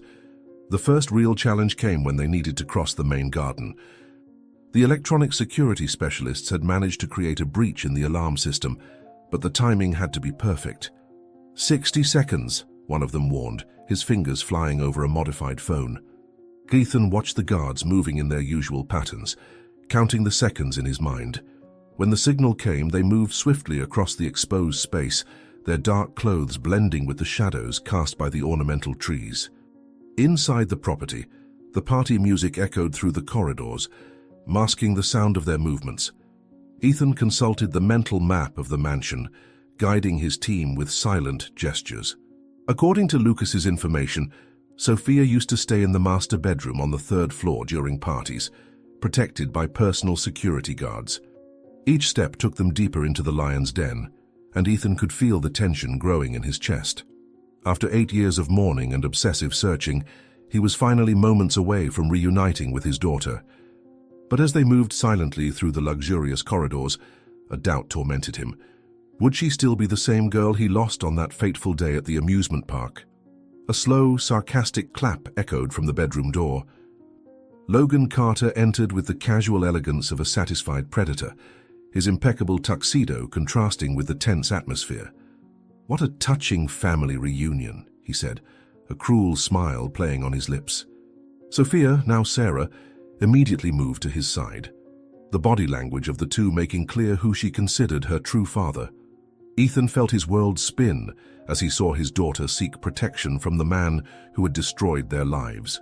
"You know, Ethan," Logan continued, placing a protective arm over Sophia's shoulders, "you should thank me. I took a scared child and turned her into a true leader. Sarah is not just my daughter now. She's my heir, my masterpiece." He looked proudly at the young woman by his side, who kept her eyes fixed on Ethan with a mixture of disdain and fascination. "Show him, dear. Show him what you've learned over these years." With a fluid motion, Sophia drew a gun that Ethan hadn't even noticed she was carrying, aiming it directly at his chest. "She has a natural talent for business, you know," Logan continued, his voice laced with perverse pride. "At 15, she already runs 3 of our most lucrative operations in Europe. The Miller blood, I suppose. That same obsessive determination I've always admired in you, Ethan." Sophia kept the gun steady, her eyes never leaving her biological father's. "But unlike you, she learned to channel that talent into something greater. In a few years, she'll take over the entire empire I built." Ethan watched helplessly as Logan walked around the room, detailing how he had molded Sophia over the years. Shooting lessons with the best military instructors, martial arts training, education at exclusive Swiss schools, all part of a meticulous plan to create the perfect heir. "The most ironic part," said Logan, stopping beside a photo where he and Sophia smiled at a gala party, "is that you gave me the greatest gift possible on that day at the amusement park. Your obsession with destroying me handed me exactly what I needed to complete my revenge." The shouts and sounds of struggle in the corridors intensified, creating a stifling atmosphere in the room. The strobe light from the arriving patrol cars cast dancing shadows on the walls, turning the environment into a chaotic kaleidoscope of colors and movement. Sophia kept the gun steady, her years of training evident in her impeccable posture. "Do you see, Ethan?" Logan taunted, circling the room like a maestro conducting his masterpiece. "Every inch of her has been reconstructed, every gesture, every movement, every thought, all meticulously programmed." He stopped behind Sophia, placing his hands on her shoulders in a possessive gesture that made Ethan feel nauseous. "Tell him, dear," Logan continued, his voice a venomous whisper. "Tell him about the training nights, about how you learned to distinguish different types of explosives by smell alone, about the anatomy lessons that taught you exactly where to shoot to cause maximum pain without killing." Each word was like a dagger in Ethan's heart. Daniel tried to move discreetly towards the door, but Sophia adjusted her stance without taking her eyes off her father. "Don't move," she ordered, her voice mechanical, professional. "Daddy taught me about blind spots too, about how people tend to move when they think they're not being watched." "Daughter," Grace tried to intervene, her voice choked. "Don't call me that," Sophia cut her off, but something in her voice wavered slightly. "That girl died in the amusement park. I am what he made me." The sound of breaking glass somewhere on the lower floor made everyone except Sophia flinch, who maintained her stance with military precision. "You know what's most interesting, Ethan?" Logan continued his venomous monologue. "She has your temperament, that same stubborn intensity you displayed during investigations. I just, redirected that potential." He moved closer to the window, observing the lights of the squad cars that now surrounded the mansion. "Show him the accuracy I taught you, dear. Right in the heart like we practiced." Sophia's finger tensed on the trigger, and Ethan could see the conflict in her eyes. It was as if 2 different people were fighting for control. The amusement park girl against the weapon Logan had forged. Her hands began to tremble almost imperceptibly, something only a father or an obsessive trainer could notice. "So you're hesitating," Logan observed, his voice now carrying a note of irritation. "After everything I've taught you about eliminating emotional weaknesses?" He moved closer behind her, his presence a threatening shadow. Perhaps you need a few more conditioning sessions. Those long nights in the training room, remember? When you learned that emotions are merely obstacles to be overcome? The sound of the helicopter's blades was closer now, making the windows vibrate. Ethan could see sweat starting to form on his daughter's forehead as she struggled against conflicting memories and conditioning. The gun in her hands, the same hands that once held paintbrushes and butterfly clips, seemed to weigh a ton. The room on the third floor of the mansion had become an emotional battlefield. Sophia kept the gun pointed at Ethan, but something in her eyes had changed. A shadow of doubt was beginning to form. Logan remained by her side, his presence a constant reminder of 8 years of manipulation and carefully constructed lies. The sound of the struggle in the hallways seemed distant, as if time had slowed in that space between father and daughter. "You have a choice to make, dear," Logan said, his voice smooth but laden with authority. "The man who abandoned his family for a personal vendetta, or the father who dedicated 8 years to turning you into someone extraordinary." Ethan watched his daughter, desperately searching for some trace of the girl who loved to play on the carousel. Sophia blinked rapidly, her hand trembling slightly on the gun. For a moment, she seemed to be 7 years old again, confused and scared in a world that had lost its meaning. "He's lying to you, Sophia," Ethan spoke softly, ignoring the gun pointed at his chest. "That day at the park I was trying to save you. The explosion, it was all planned by him." His words seemed to strike something deep within Sophia. She frowned as if trying to sort out conflicting memories. "My name is Sarah," she responded automatically, but her voice lacked its previous certainty. "And you're the man who destroyed our family." The moment was interrupted by the sound of footsteps in the hallway. Daniel had managed to get there, stopping abruptly at the sight of the unfolding scene. Sophia reacted instinctively, her posture shifting to protect Logan. "See?" Logan said, placing a possessive hand on her shoulder. "They came in force to take you away from me, to destroy everything we've built together." Ethan took a step forward, his hands raised in a gesture of peace. "No, we came to show you the truth. Your mother. She's here too. She never gave up on you." The mention of Grace caused a visible reaction in Sophia. For a second, her mask of calculated coldness wavered, and Ethan saw a glimpse of the girl who used to sleep clutching her butterfly clip. "Mommy," she whispered, so low it was almost inaudible. Logan reacted quickly, pulling her closer. "The same mother who abandoned you?" he asked, his voice dripping with venom. "Who chose to leave you behind?" Sophia looked from one father to the other, the gun now visibly trembling in her hands, as the weight of an impossible choice began to bear down on her shoulders. "Want to know who your real biological father is, dear?" Logan moved to a folder on the table, his movements calculated to maintain the tension in the room. "Let me show you the legacy of the great federal agent Ethan Miller." With a theatrical flourish, he began spreading photographs across the bed. They were images from past operations, carefully selected to tell a specific story. 23 families destroyed in your obsessive hunt for me, 23 homes shattered by your thirst for vengeance. Sophia lowered the gun slightly, her eyes scanning the photographs with a mixture of horror and fascination. Children crying in front of ruined homes, mothers being led away in handcuffs, fathers kneeling on the ground with their hands on their heads. Each of those families had a story, Logan continued, his voice now soft and persuasive. "Like the Davis family.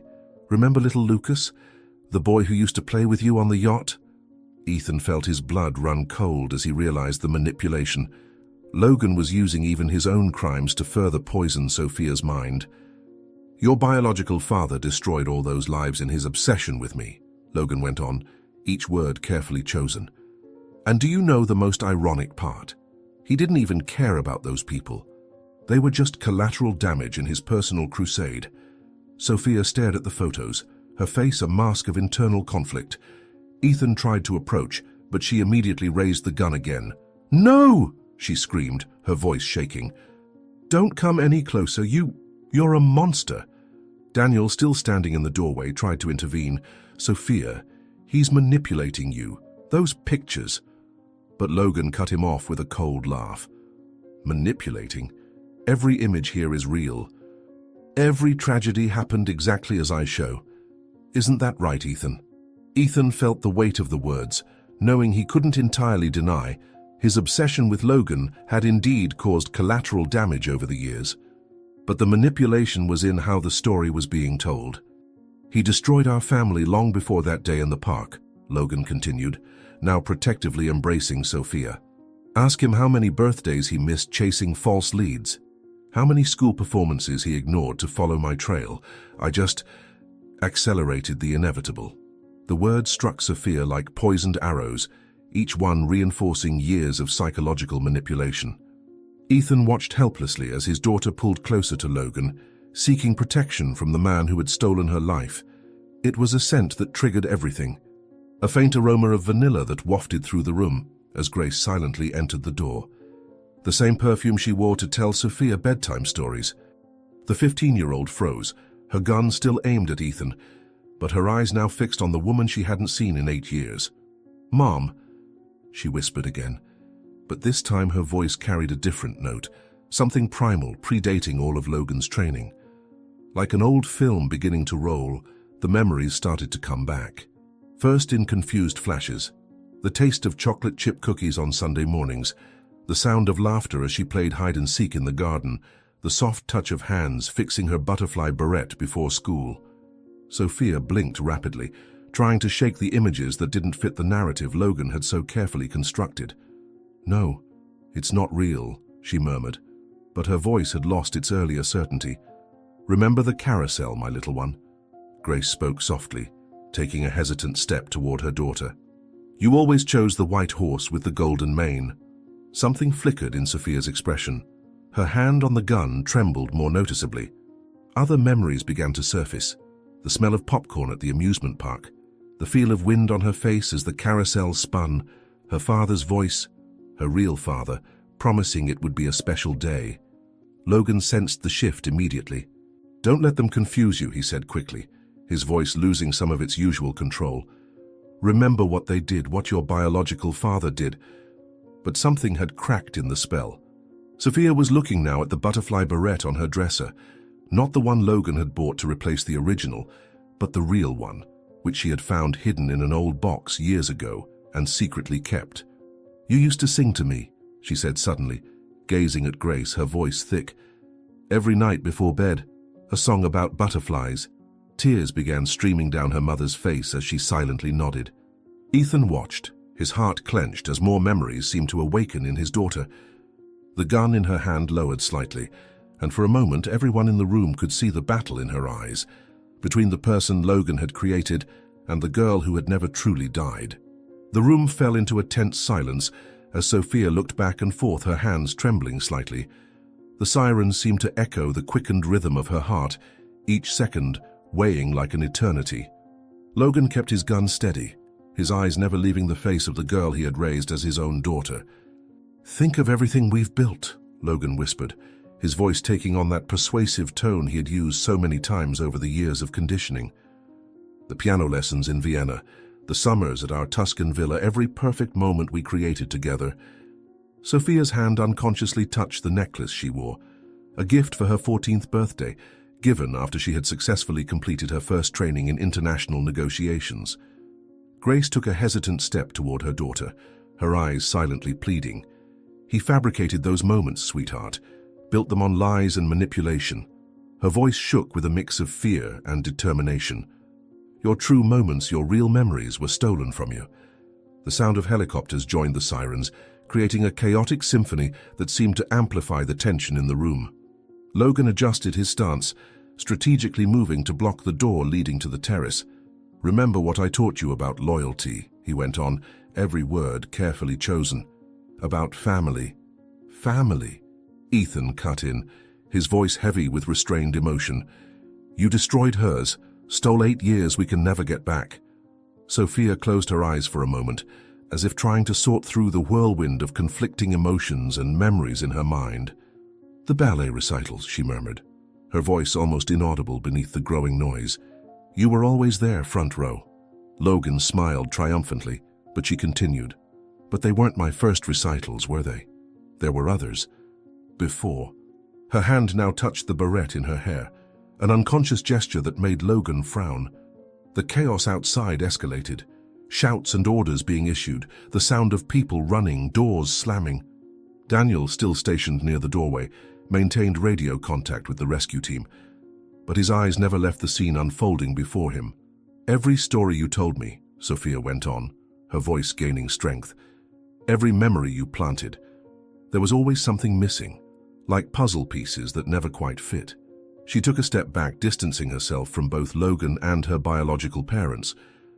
"The nightmares," she said, looking directly at Logan, "those you said were just bad dreams.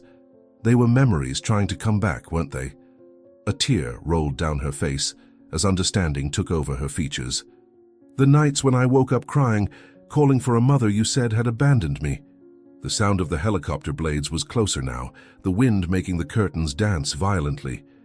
Logan realized he was losing control over the situation, over the girl he had so carefully molded for 8 years. His finger tightened slightly on the trigger, an almost imperceptible movement that didn't escape Sophia's trained eyes. After all, he himself had taught her to detect signs of imminent threat. "You trained me too well," she said, her voice now carrying a clarity that surprised everyone. "You taught me to identify manipulation, to recognize psychological control tactics." A sad smile played on her lips. "You even taught me to recognize when someone is about to shoot." The sirens were rapidly approaching the island, as Logan, in a swift and precise movement, grabbed Sophia by the arm. "Time to go, dear," he said, his voice now stripped of all previous charm, revealing a calculated coldness that made the young woman shudder. The sound of helicopter blades began to echo over the mansion, and through the bedroom window, everyone could see the aircraft landing on the rooftop helipad. Ethan tried to approach, but Logan pressed the gun against Sophia's temple. "Don't move," he ordered, backing toward the door leading to the staircase to the terrace. "She's still my daughter, my creation. Did you really think I wouldn't have an escape plan?" Grace let out a muffled scream as she saw her daughter being dragged away, but Daniel held her back, preventing her from doing anything rash. Chaos took over the mansion.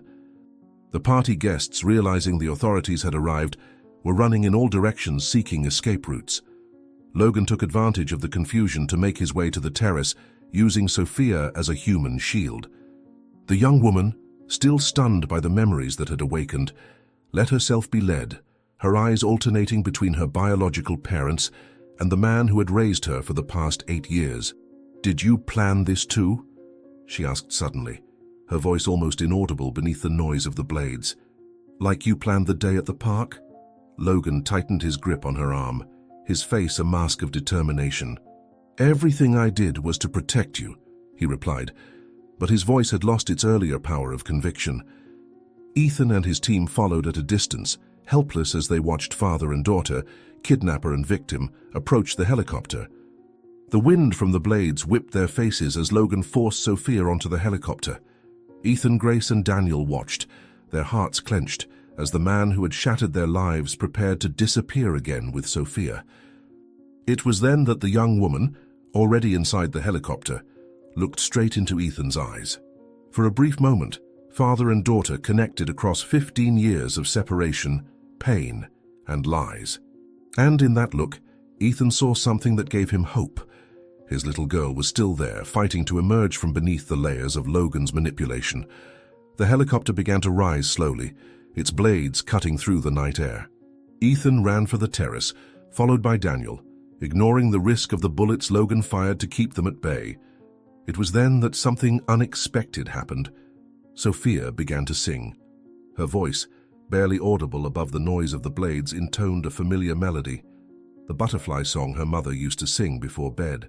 The music seemed to freeze time for a moment, causing Logan to hesitate, confused by this unexpected display. "I remember that day," Sophia said, her voice gaining strength. "I remember the carousel, the blue cotton candy that stained my dress." Her words hit Logan like invisible bullets, causing him to momentarily lose control of the helicopter. "And I remember you watching from a distance, planning, calculating." The helicopter wobbled dangerously as Logan tried to maintain control of both the aircraft and his prisoner. Ethan seized the distraction to approach, jumping and grabbing onto the side of the helicopter. A fierce struggle began inside the cabin. Sophia, seizing the confusion, managed to break free from Logan's grip. Years of combat training, ironically provided by Logan himself, now turned against him. "You taught me never to let my guard down," she said, her voice carrying a newfound strength. "You taught me to identify the enemy." The helicopter continued to rise, now spinning erratically over the illuminated island. Ethan managed to pull himself into the cabin, just as Sophia delivered a precise strike to Logan's armed arm. "The day at the park," she continued, each word accompanied by a combat move. "I was happy, truly happy, with my father, my real father." The memories seemed to lend extra power to her strikes, each one representing a year of lies that now shattered. Ethan watched, torn between pride and horror, as his daughter confronted the man who had stolen her childhood. The battle inside the helicopter reached its climax when Logan, realizing he was losing control of the situation, pointed his gun directly at Ethan. It was at that moment that Sophia made her decision. In a move that combined all the techniques Logan had taught her, she launched herself between her biological father and her kidnapper. "You trained me too well," she said, her voice carrying a mix of sadness and determination. "Too well not to recognize the truth when I finally see it." The helicopter spun wildly over the mansion, its blades slicing through the night air in a deafening roar. The fight had become a life-and-death struggle between Logan and Sophia, with Ethan desperately trying to keep his balance in the unstable aircraft. From the terrace, Grace and Daniel watched helplessly as the drama unfolded in the skies above, the sirens of the authorities drawing ever closer to the island. "Don't you understand?" Logan shouted, his voice mingling with the roar of the engine. "Everything I did was for you, to make you extraordinary." But Sophia was no longer the malleable girl he had molded for 8 years. Every move she made was precise, using his own training against him. "You stole my life," she countered, deflecting a blow. "Stole my memories, my family, my childhood." It was then that Logan, realizing he was losing not only the fight, but also his control over Sophia, made a desperate decision. His face twisted into a mask of rage and frustration as he aimed the gun directly at the chest of the girl he had raised as his daughter. "If I can't have you," he snarled, "no one will." His finger moved toward the trigger in slow motion, but before he could fire, Sophia executed the move he had taught her years before. In one fluid motion, she disarmed Logan using a technique he had practiced with her hundreds of times. The gun flew from his hand, disappearing into the darkness below. The move, however, threw them both off balance. Logan stumbled backward, tripping over the open doorway of the helicopter. For a moment, he hung suspended in the air, his eyes wide as they met Sophia's one last time. There was no more manipulation in that look, only the belated understanding that his own obsession had created his undoing. The helicopter settled softly onto the terrace as the sirens drew ever closer. Sophia trembled in Ethan's arms, years of training and conditioning crumbling in waves of raw emotion. "I remember," she whispered between sobs. "I remember the blue cotton candy, the sound of the carousel music. I remember everything." Grace ran toward the helicopter as soon as the blades began to slow. For a moment she froze, uncertain if she could touch the daughter she had believed dead for so long. It was Sophia who reached out a trembling hand toward her, breaking the last barrier that separated them. "Mom!" The word came out like a prayer, laden with 8 years of absence. Daniel coordinated the arrival of the authorities, keeping them at a distance to allow the family a moment of privacy amidst the chaos. The sound of the waves crashing against the island's rocks seemed to mark the rhythm of a suspended moment in time, where past and present met in a desperate embrace. "I'm sorry," Sophia repeated between sobs. "I'm sorry for believing him." Ethan and Grace held her tighter, as if trying to protect her not only from the present, but also from the past that now dissolved in the dark waters below them. "There is nothing to forgive," Grace whispered, her voice thick with emotion. "You were just a child, our child."